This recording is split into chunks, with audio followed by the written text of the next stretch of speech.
Кара Чишмә авылы халкы гомер-гомергә иманлы булуы белән аерылып торган.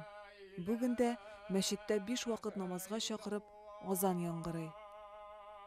Монда килүнең һәркемнең үз юлы. Миңа ничектер менә сәбәпче булды 28 яшемдә, мин инде хәзер 40 яшьтә һәм 28 яшемдә өйгә кайткач, шушы кызым гына туган әле шул вакытта мин кызыма карадым да һәм мин уйлана башладым. Мен әйтәм, нигә мин мондый тормышта яшәргә тиеш, нигә мин менә дин тотмаска тиеш, нигә мин башкача әз генә тормышымны үзгәртергә тиеш түгел дип уйлана башладым һәм инде менә шул сәбәп булды миңа. Рөстәм хәзрәт үз тормышын да үзгәртә, башкаларны да туры юлга өндәй. Мәдрәсәдә укып, гыйлем алырга да күндерә. Түбән Кама шәһәрендә бетереп кайткач, мәдрәсәне, аннан китте Казанга мәдрәсәгә, 1000 еллык мәдрәсәсенә.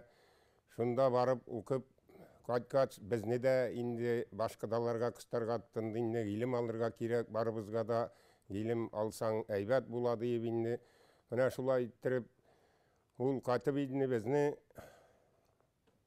шул Казанның 1000 еллык мәдрәсәсенә укырга алып китте инде. Без анда бардык, 6 ау инде, аның хәзер инде 3-се бетереп кайтты.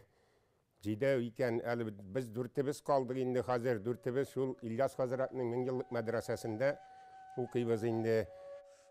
Кара Чишмәдә беренче мәчет 1750 елларда салынган дип фаразлана. 20 гасыр башында авылда 2 мәчет була. Әмма манаралар киселгән заман җиле Кара Чишмәгә дә кагыла.